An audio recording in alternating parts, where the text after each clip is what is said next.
Gold, trusted gold buyers. మీరు తాకట్టు పెట్టిన బంగారాన్ని విడిపించి ఈ రోజు ఉన్న మార్కెట్ ధరకు కొనబడను.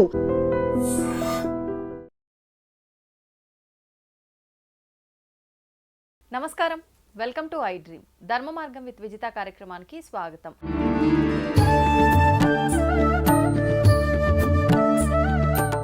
ప్రస్తుతం మనతో పాటు ఉన్నారు ప్రముఖ ఆధ్యాత్మికవేత్త, విశ్వ నియమాల ప్రచారకురాలు లక్కరాజు నిర్మలమ్మ గారు. ఇప్పుడు అమ్మతో మాట్లాడి మరిన్ని విషయాలు తెలుసుకుందాం. నమస్తే అమ్మా. నమస్తే అమ్మ, మనకు శ్రావణ మాసంలో రాఖీ పౌర్ణమి రాబోతోంది. అన్నా చెల్లెళ్ళు, అక్క తమ్ముళ్ళకి, వాళ్ళ బంధానికి నిదర్శనమే ఈ రాఖీ పండగ. అవునా? అసలు నిజంగా అంటే ఎందుకు వచ్చింది ఈ రాఖీ పండగ? నిజంగా అన్న తమ్ముళ్ళు, అక్క చెల్లెళ్ళే జరుపుకోవాలి. ఈ మధ్య కాలంలో చూస్తున్నాము, అంటే ఒకరి మంచిని కోరుకొని ఇంకొకరు ఎవరికైనా రాఖీ కట్టొచ్చు అనే ఉద్దేశం అనేది చూస్తున్నాం. అసలు ఇది వాస్తవమే అంటారా? దాని గురించి వివరణ ఇవ్వండి. లేదు నాన్న, పూర్వీకులు మన ఆ రోజుటి కాలమాన పరిస్థితులను అనుసరించి మేము తల్లి తండ్రి పెద్దవాళ్ళం అయిపోయాం. మా తదనంతరము ఆడపిల్లల్ని ఎవరు చూస్తారు? ఒక కష్టంతోటో నిష్ఠూరంతో ఒక ఆడపిల్ల పుట్టింటికి వచ్చింది అని అంటే కడుపుతో పుట్టిండ్లనే దాన్ని ఎలా మర్చిపోతామే? ఏ కష్టం వచ్చినా కన్నీళ్ళు వచ్చినా అమ్మా నాన్నే కదా మనకు గుర్తొచ్చేవాళ్ళు. ఏ కష్టమన్నా చెప్పుకోవాలంటే మా అమ్మకు మా నాన్నకే చెప్పుకుంటాం అనుకుంటారు కదా, మా అన్న తమ్ములకే చెప్పుకుంటాం అనుకుంటాం కదా. అలాంటిది పెద్దవాళ్ళు పెట్టిన దాంట్లో అంతరార్థం ఎంతో ఉంది. ఇప్పుడు ఏంటంటే నీవేదో గిఫ్ట్ కోసమే నాకు రాఖీ కట్టడానికి వచ్చావే అనే డైలాగులు మనం ఎన్నో వింటుంటాం. ఏదో సెల్ఫిష్నెస్గా మీ వదిన ఏదో చీర పెట్టడానికే వచ్చింది రాఖీ తీసుకొని అనడం, ఇలాంటివి చిన్న చిన్న సరదాగా అనుకునే మాటలో, శాస్త్రీయంగా అనుకునే మాటలో నాకు తెలియదు. కానీ ప్రతి ఆడపిల్ల పుట్టింటికి వెళ్ళి కనీసం రాఖీ కట్టడానికి ప్రతి పని వాళ్ళు వెళ్తారు నాన్న. నాకు ఎంత సంతోషం వేస్తుందో. మిడిల్ క్లాసులో వాళ్ళు వెళ్ళకపోయినా లో మిడిల్ క్లాస్ వాళ్ళు కంపల్సరీ మేము రాఖీ కడతాం అమ్మ మా అన్నకి అంటారు. మా అన్న మా ఇంటికి వచ్చాడమ్మా మేము రాఖీ కట్టామమ్మా అంటారు. నిన్న ఒక క్యాబ్లో వస్తుంటే క్యాబ్ అతను నాకు ఒక మాట చెప్పాడు. మా చుట్టమైన ఏదో ఎలక్ట్రిక్ పొలం గట్టులో పొలం మీద ఏదో వైరు పెడితే నక్కలో ఏమో రావంట, రాకుండా ఉండడానికి ఎలక్ట్రిక్ షాక్ పెట్టి ఉత్తలకు వచ్చాడట. 70 ఏండ్లు ఆయనట. మర్చిపోయి దాని మీదనే కాలేసి వచ్చాడట. ఉత్తలకు వేసేటప్పుడు ఆ ఎలక్ట్రిక్ వైర్ మీదనే కాలేసి వచ్చాడట. Spot dead. అయితే లంబాడీ వాళ్ళల్లో నాన్న, ఎవరైనా చుట్టాల్లో ఒక వ్యక్తి చనిపోతే ఇంటోళ్ళు ఏం ఖర్చు పెట్టారు, బయటి వాళ్ళందరూ డబ్బులు వేసుకొని వాడికి అయ్యే ఖర్చు అంతా భరిస్తారంట. అది వాళ్ళ ట్రెడిషన్ అంట. అట్లాగా మన ట్రెడిషన్ ఏమిటిది? అన్నదమ్ములు అక్కా చెల్లెళ్ళు కలిసి ఉండాలని పూర్వీకులు నిర్ణయించినటువంటి అద్భుతమైనటువంటి ఈ పండగ నాన్న రాఖీ పూర్ణిమ అనేది. అన్నదమ్ములుండి పట్టించుకోలేని ఆడపిల్ల కన్నీళ్లు పెట్టుకున్న రోజులు ఉండవా మనకి? నిజంగా ఆడపిల్లలు చెప్తారు, నేను గోరింటాకు పెట్టినప్పుడు చెప్తారు, అమ్మ మాకు పుట్టింటి వాళ్ళే లేరు, మమ్మల్ని పిలిచే వాళ్ళే లేరు, మీరు పిలిచి మాకు ఇవాళ గోరింటాకు పెట్టారు, మా అమ్మమ్మ నిజంగా నా పుట్టిల్లు అని కౌగిలించుకొని ముద్దు పెట్టుకొని పోతారు. ఆశీర్వచనం ఏమని నాకు మా వారికి దండం పెట్టిపోతారు. అలాగ పుట్టింటి లేని వాళ్ళు ఎంత బాధపడతారు నాన్న. కాబట్టి ఎవరమైనా సరే, అందుకనే ఎవరన్నా అన్నయ్య అని మనం కట్టి వాళ్ళకి ఏదో స్వీట్ ఇస్తాం, మన తృప్తి మన సంతోషం. కాబట్టి అన్న తమ్ముళ్ళు అక్కా చెల్లెళ్ళు అనే రిలేషన్షిప్ అనేది చాలా గొప్పది. భార్యకి భర్త, భర్తకి భార్య మంచో చెడో అడ్జస్ట్ అయిపోయినప్పుడు నా పుట్టింటికి వెళ్ళి నేను ఈ పూట ఉండొస్తాను అనే దాంట్లో ఎంత తృప్తి, ఎంత ఆనందం కలిగి తల్లి తండ్రి తదనంతరము అన్నతమ్ములే మిగులుతారు. కాబట్టి ఈ పండుగను మనకు పెట్టారు పెద్దవాళ్ళు. అంటే మా తదనంతరం అన్నతమ్ములు ఈ ఆడపిల్లను కూడా తమ ఇంటికి ఒక రోజు పిలుచుకోవాలి, కనీసం భోజనం పెట్టాలి. రాఖీ కట్టడానికంటూ ఒక రీజన్ చెప్పన్నా అది పుట్టింటికి వెళ్తుంది, వీలు కాని పరిస్థితులు ఉంటే ఆడపిల్లకు అని.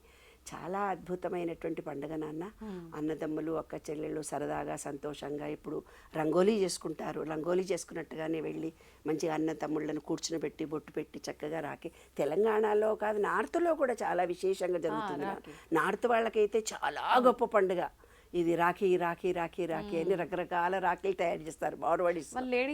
మార్వాడీస్ అందరు కట్టుకుంటారు. అయితే మన ఇళ్లలో ఏముండేదంటే జంచాల పూర్ణిమ అని చేస్తారు. అంటే ఆ రోజు జంజం మార్చుకుంటారు మగవాళ్ళు. జంచాల పూర్ణిమ అంటారు దాన్ని. కాబట్టి ఆ రోజు ఏదో స్వీట్ చేసుకోవడము. మన దగ్గరలో ఉండేవాళ్ళు, మన ఇంట్లో ఒకటే కొడుకున్నాడు అనుకో, మీకు ఒక బుడ్డిగాడు ఒకటే ఉన్నాడు, వాడికి ఎవరు అక్క చెల్లెళ్ళు లేరనుకో, పక్కింటి అమ్మాయిని పిలిచి రావే దాని చేత వీడికి రాఖీ కట్టించి సరదాలు చేసుకొని ఆ అమ్మాయికి ఒక గిఫ్ట్ ఇచ్చుకుంటాం.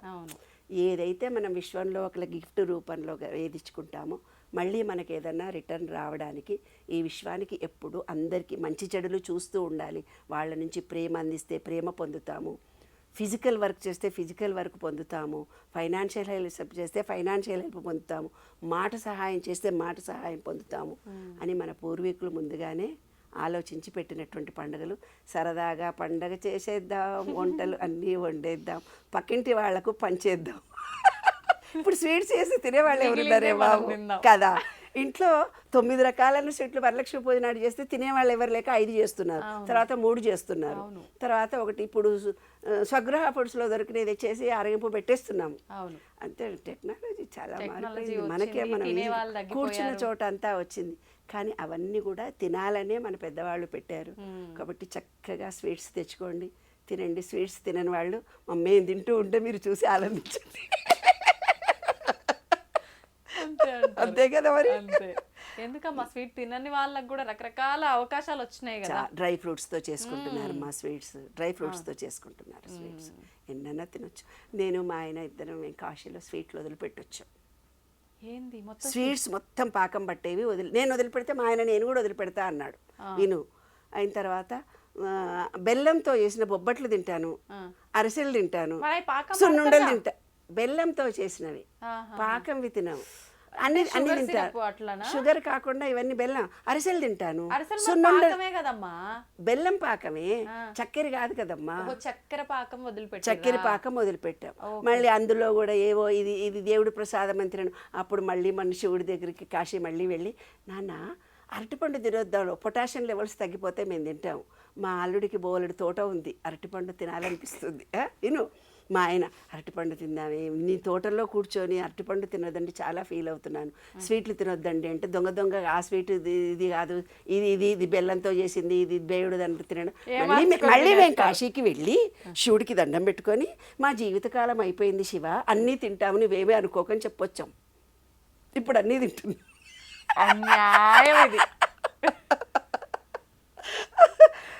జీవితంలో అన్నీ తినాలి, అన్నీ అనుభవించాలి, అర్థమైందా?